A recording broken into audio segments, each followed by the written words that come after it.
The scream tore through the quiet suburban air like a banshee's wail, sharp and sudden, then silenced with a finality that struck terror into Eric Dawes' heart. He'd never forget that sound, not for the rest of his life. It was a sound that didn't belong in a peaceful neighborhood on a sunny Saturday afternoon. It wasn't a child's playful shriek, not the kind that followed a game or a scare. This was different. It was pain, real pain, agony wrapped in fear, a pure, raw alarm that sliced through the comforting sounds of lawnmowers humming, birds chirping, and children laughing in the distance. One moment, Eric had been bent over the charging unit of his daughter's spare wheelchair battery in the garage, focused on adjusting the voltage regulator with the multimeter clutched in his hand. The next moment, the world shifted beneath his feet. A father knows.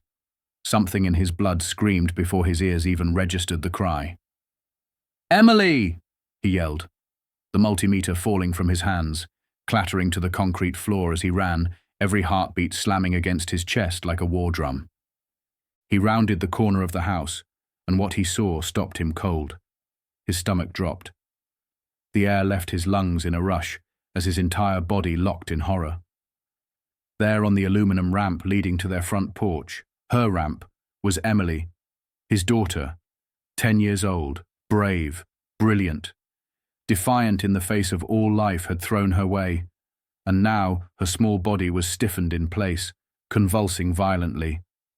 Her arms were outstretched, her hands welded by invisible force to the metal rails.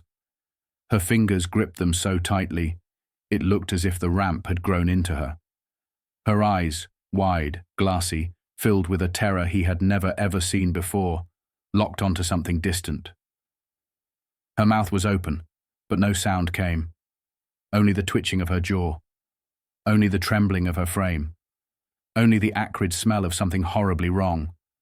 Burning air, like scorched plastic or ozone, filled his nose.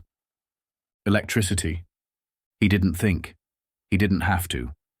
Years of training took over, rising like a tide to carry him above the panic that threatened to drown him. As captain of the city's electrical safety division, Eric had responded to more calls than he could count. Fires, outages, shocks, fatalities. He knew the signs. He knew what he was looking at. His little girl was being electrocuted, right there, on the ramp he had fought to install to give her independence and freedom. And now it was trying to kill her. He couldn't touch her. That would make him part of the current. He'd be electrocuted too. Eyes darting, he searched for anything that could break the connection safely. There, against the porch, an old dry wooden rake leaning near the steps. He grabbed it in one fluid motion, his muscles acting before his mind even finished the thought. Hooking it around her arm, he pulled with everything he had. One hand came loose from the rail, then the other. She fell like a marionette whose strings had been cut, crumpling to the ramp with a lifelessness that nearly drove him mad. "Dana!" he shouted, voice raw. His wife burst out of the house in a whirlwind of confusion. "Call 911. Tell them, child, electrocution, now!" His fingers flew to Emily's neck, searching for a pulse. Faint. Barely there. Her skin was clammy, lips tinged blue. He tilted her head, checked her airway, and without hesitation began CPR. 1, 2, 3. His arms pumped rhythmically as he counted in his mind, blocking out the rest of the world. There was only Emily now, his baby girl, his reason for everything. She couldn't die. Not like this. Not on this ramp. Not in front of him. And as he worked, chest compressions firm and steady, breath mingling with hers, hands trembling but determined, one name echoed through his thoughts like a poisonous whisper. Margaret Elwood, the head of their homeowners association. The woman who had despised that ramp since the moment they laid its first panel. The woman who fought them at every turn. Who saw Emily not as a neighbor, not as a child, but as an eyesore. Eric's mind, even amid the chaos, locked onto a horrifying suspicion. This wasn't just an accident. This was intentional, deliberate. Someone had electrified that ramp. But before suspicion, before rage, came survival. Emily's life hung by a thread, and Eric Dawes, who had saved countless lives through wires and warnings, was now fighting to save the one life that mattered most. The air still smelled of burning metal and cruelty. Sirens wailed in the distance. Help was on the way. But in the silence between each beat of his daughter's fragile heart, Eric knew the truth. This wasn't over. Someone had crossed a line, and when Emily breathed again, so would his fury. Eric Dawes had spent the last 15 years of his life keeping people safe from the dangers they couldn't see. As captain of the city's elite electrical safety enforcement unit, he'd walked through charred living rooms, flicked power back into homes, and testified against careless landlords who gambled with wiring shortcuts. He knew the language of voltage and resistance, the smell of a smoldering junction box, the hidden menace behind a flickering light. But nothing, not one single call, not one training drill, had prepared him for the sight of his daughter convulsing on her own wheelchair ramp.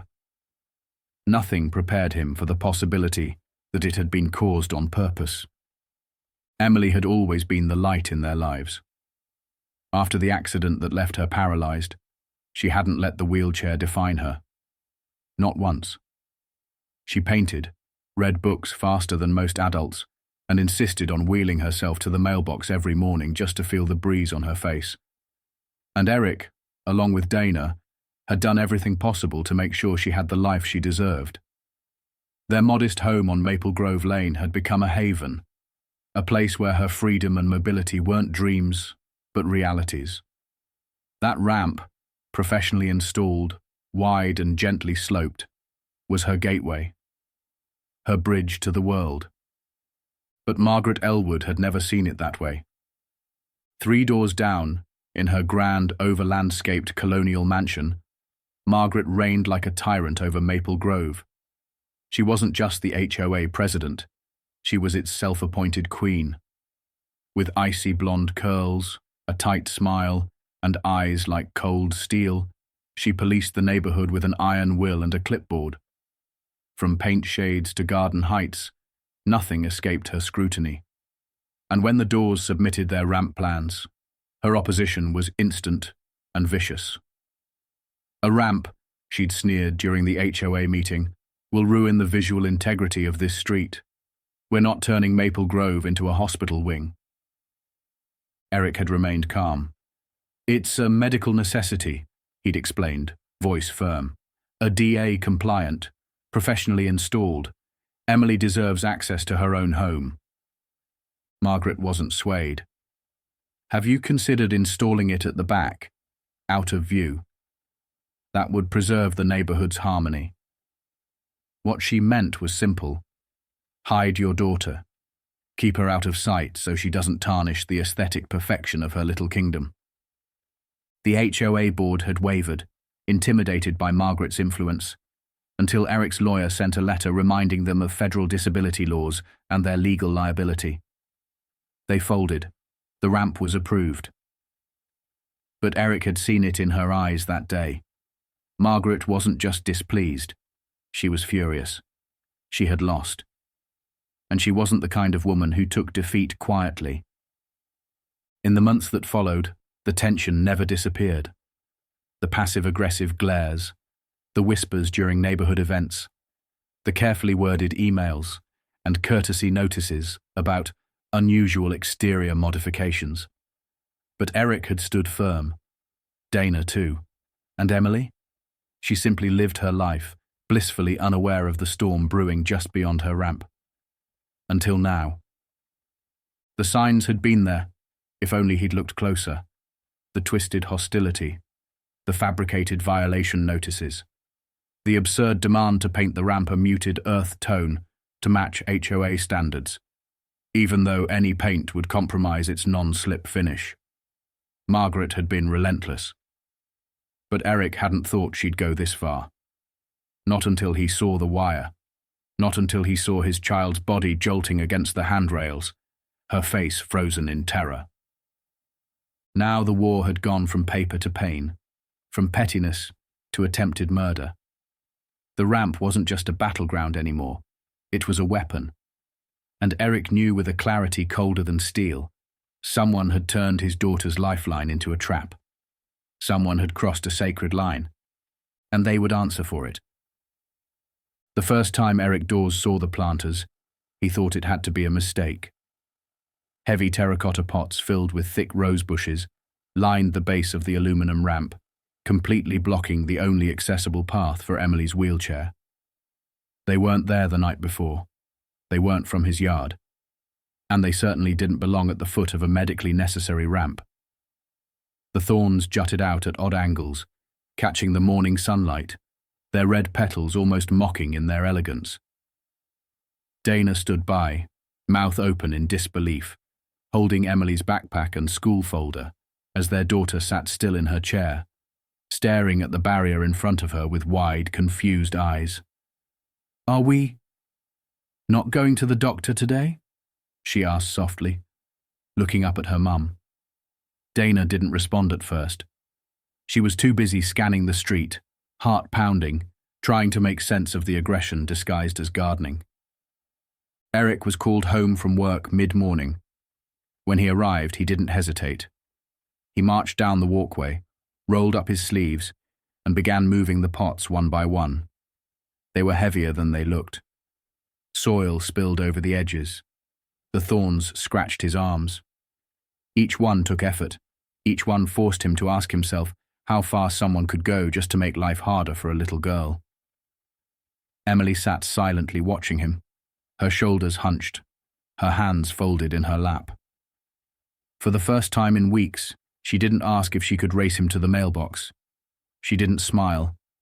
Her ramp, her freedom, had become a battlefield, and she was beginning to understand that someone didn't want her there. When the last pot was rolled aside, and Emily was finally able to roll down the ramp, her eyes didn't light up. Her face didn't brighten. She just moved quietly, aware now that her path could be blocked at any moment by someone who didn't care how much she loved it. Eric walked down to Margaret Elwood's home that evening, fists clenched at his sides, heart pulsing with fury he barely kept in check. She answered the door with a serene expression, her gardening gloves still tucked into her waistband. "Captain Dawes," she said, all faux innocence. "To what do I owe the pleasure?" Eric's voice was low, controlled, but lethal. "Your planters were blocking my daughter's ramp this morning. I moved them. Don't let it happen again." She blinked once, lips pursing into a small, tight smile. "My planters? Goodness, how odd. Perhaps the wind, or some mischievous children with strong backs." Her eyes glinted, amusement and malice blending in a single look. "Although, you do hear stories about those ramps, don't you? Attracting all sorts of late-night visitors. Maybe a little strategically placed decor might discourage such behavior." Eric stared at her, his breath steady, jaw clenched so hard it ached. "Don't play games with me. You know what you're doing." Margaret tilted her head as if puzzled. "Why, Captain? I'm merely trying to protect the peace of our beautiful community. You of all people should understand the importance of order." But it didn't stop there. The planters were just the beginning. In the days that followed, Margaret's tactics grew bolder. She began lingering outside more often, always in view of the Dawes home. At first, she'd be trimming her hedges or watering flowers, but the pattern became impossible to ignore. She appeared whenever Emily came or went. She would stand still, arms folded, watching without a word. Her presence was chilling, silent, oppressive. And then the comments began. Not loud enough to draw legal attention, but just audible enough to sow doubt, fear, anxiety. "Be careful with that ramp, Mrs. Dawes. Looks unstable to me," she'd call across the yard. "You know, I read somewhere those cheap aluminum rails can give nasty cuts when they corrode. Dana, who had always been resilient, began locking the doors more often. She stopped sitting on the porch with her laptop and started working inside, the blinds pulled halfway shut. Emily began hesitating before using the ramp. Some days, she'd ask Dana to carry her down the stairs instead, as if she didn't trust the metal beneath her hands anymore. The joy she once took in her independence was fading. Margaret Elwood was poisoning their sanctuary with a steady drip of malice. Eric began documenting the behavior, every sarcastic remark, every violation notice, every look. He reached out to the HOA management company, only to be told that as long as Margaret wasn't breaking any written bylaws, there was little they could do.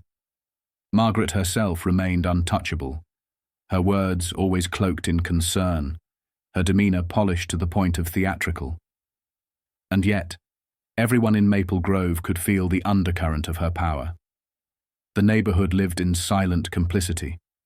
No one challenged her. No one helped. They watched from behind their manicured lawns, unsure whether to sympathize or stay quiet. But what no one knew, not even Dana, was that Margaret had reasons far more sinister than simple spite or power trips. The truth came out in a phone call from an unexpected voice. Arthur Brandt had served on the HOA board for just under a year.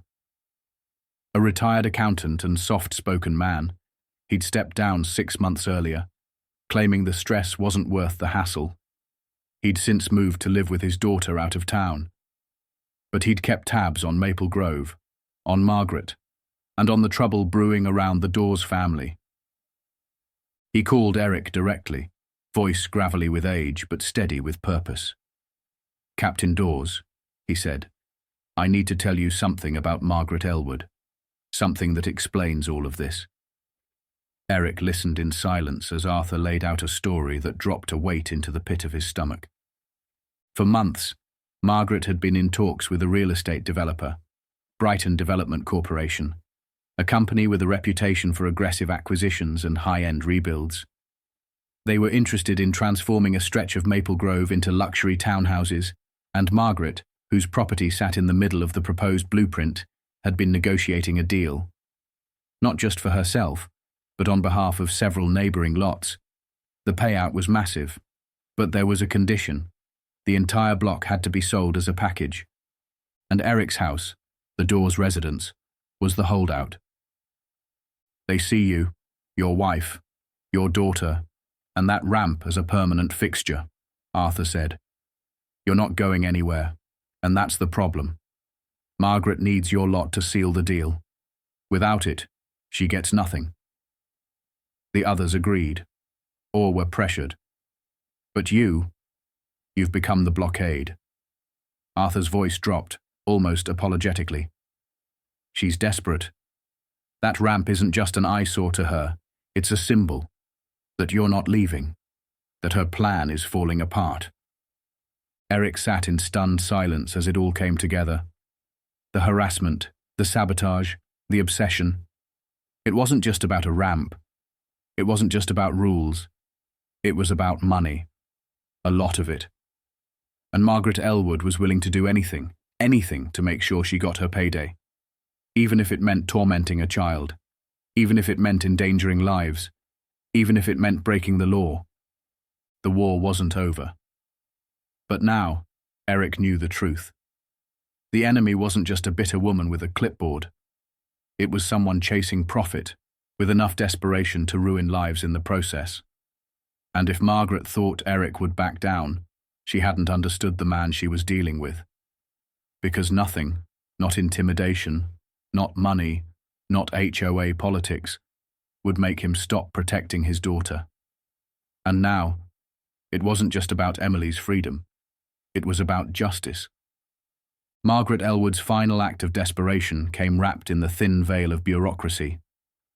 She called an emergency HOA meeting, citing urgent safety concerns related to unauthorized electrical modifications on properties within the community.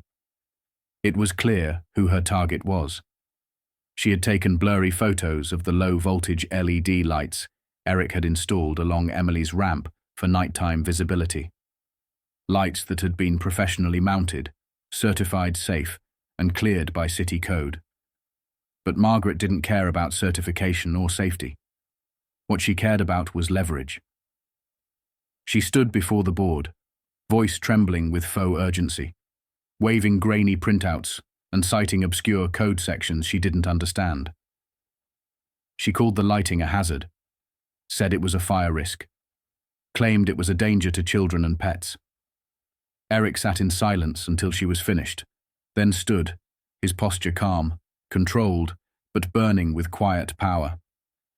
He explained, clearly and without emotion, that the lights were low voltage, outdoor rated, and specifically designed for accessibility. He detailed the specifications, the load distribution, the protective housing.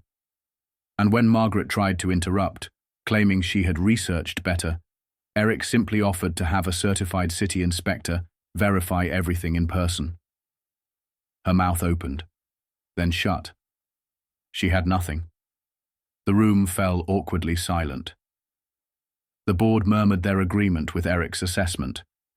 Her motion to have the lighting removed failed before it was even formally proposed.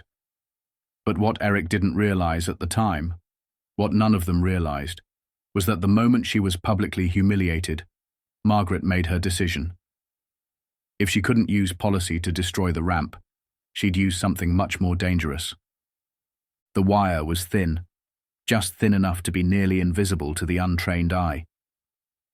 Under the cover of night, Margaret had run it from the back of her property, snaking it under shrubs and along the edge of the shared fence line.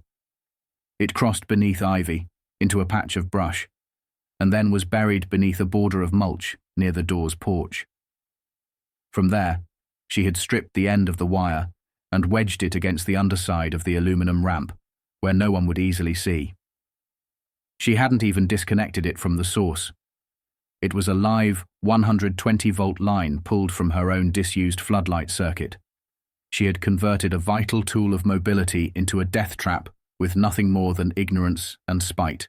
The next morning, Emily reached for the handrails, cheerful, unaware. The current raced through her, her body seized, her lungs locked, and the ramp she once loved betrayed her. While paramedics worked on stabilizing Emily, Eric was already in motion. He knew how electricity behaved. He knew how to trace it. Wearing insulated gloves, he followed the wire from where it had been stuffed into the ramp all the way back to its source. It led directly into Margaret Elwood's backyard. There was no denying it. No plausible excuse. It was deliberate. It was criminal. As more of his team arrived, officers from the city's electrical safety division, along with his longtime colleague Sergeant Calvin Rhodes, Eric issued the order with a voice devoid of warmth. This was attempted murder. They applied for a warrant immediately, but even before it arrived, Margaret stood in her front yard, pretending to water her roses, feigning calm, as if nothing had happened. Eric approached with two officers. "Your daughter's all right, I hope," she said, with that trademark twist of condescension. "So tragic. Those accidents. Although I did warn you those lights looked questionable." Eric didn't respond to the bait. "The wire came from your property," he said flatly. "It was wedged into our ramp. Emily was electrocuted. We're getting a warrant, but if you want to cooperate now, it may go easier for you." Margaret's expression barely flickered. "Captain Dawes, I'll say this once. You will not step foot on my property without proper authorization. And when this is resolved, you'll be hearing from my attorney about your baseless accusations." The warrant came swiftly. Margaret locked her door. They forced it open. The search team moved efficiently, systematically. In her garden shed, beneath a pile of mulch bags, they found the wire spool, identical to the line wedged under the ramp. There were fresh tool marks near her backyard junction box, and in a flower pot nearby, a pair of heavy-duty rubber gardening gloves. Traces of aluminum shavings were found on the gloves and on a pair of wire cutters. In her home office, things grew darker. Printouts about using electricity to deter pests. Forums discussing shock deterrents. Notes scribbled in the margins about amperage thresholds. But more damning were the property maps from Brighton Development Corp, detailing parcel acquisitions, with the doors lot circled in red. One calendar on her desk had a red mark 2 weeks away, labelled Brighton Final Deadline. Eric stared at the pages in disbelief, the pieces finally locking into place. Margaret hadn't been lashing out randomly. She had a plan to cash in, to sell her street, to become rich off the land she lived on. But the doors wouldn't sell. The ramp was proof they were staying. Emily's presence was proof that she wouldn't get what she wanted. And so, Margaret tried to remove the obstacle. With wire, with current, with reckless malice. Later that evening, Margaret tried one final stunt. She called another emergency HOA meeting, this time to declare herself the victim of harassment. She claimed Eric had endangered the neighborhood with faulty wiring. She claimed Emily's ramp lighting posed a threat. She ranted about her rights, about being unfairly targeted, about disorder in the community. The room was packed. Word had spread. Neighbors whispered, unsure of who to believe. That's when Eric walked in, flanked by 2 officers. He didn't shout. He didn't accuse. He simply walked to the center of the room, held up the wire in a sealed evidence bag and said, "This meeting is over." Then he turned to Margaret. "You're under arrest for the attempted homicide of my daughter, aggravated assault with a deadly weapon, reckless endangerment and misuse of HOA authority." Margaret's face collapsed. She tried to speak, but no sound came. Her composure shattered. She staggered back as the officers approached. "You can't. I'm the president. I'm a respected—" But no one moved to help her. The room remained frozen as she was handcuffed and led out the door. The days that followed were a blur of hospital visits, legal proceedings, and painful waiting. Emily remained unconscious for nearly 48 hours, her body healing slowly from the electrical trauma. Her hands were wrapped in gauze, her feet tender with burns where the current had exited. But the doctors brought cautious optimism. Her heart was strong. Her brain scans showed no signs of permanent damage. Dana stayed by her side every moment. Eric split his time between the hospital and the investigation, ensuring no detail was missed, no charge overlooked. Margaret's case was airtight. Between the physical evidence, the motive, the witness testimonies, and her own incriminating documents, the court saw through every defense her lawyers attempted. They tried to paint her as misunderstood, as a woman concerned with safety. But the truth was undeniable. Her actions were calculated, her motives selfish, her methods dangerous. She was found guilty on multiple counts. Though the attempted murder charge didn't hold at the highest degree due to technicalities in proving intent, she still faced years in prison. Her home was seized to pay damages. Brighton's deal collapsed. The community turned on her completely. But justice, as sweet as it was, didn't erase the trauma. Emily, once the fearless little girl who loved racing down the ramp with her arms wide open, now hesitated near anything metal. She flinched at sparks, avoided handrails, grew anxious at the faintest electrical hum. But she fought. Every day. With therapy, encouragement and love, she began to push forward. And slowly, the light returned to her eyes. Maple Grove changed too. The HOA board resigned in disgrace. A new group was elected, people who had stood silent before, but would not stand silent again. One of their first acts was to rewrite the bylaws, ensuring full protections for disabled residents. They issued a public apology to the Dawes family. Neighbors who once looked away now stopped by with meals, flowers, offers of help. One former ally of Margaret even organized a volunteer group to restore the ramp. not because they had to, but because they needed to make it right. That spring, after months of silence, laughter returned to Maple Grove. Eric and Dana stood on the porch as Emily wheeled herself confidently down the ramp, now newly lit with safe, warm lights and bordered by flower beds planted in her favorite colors. She turned at the bottom, looked up, and grinned. "Race you to the mailbox?" Eric smiled, his chest tight with pride and love. "You're on."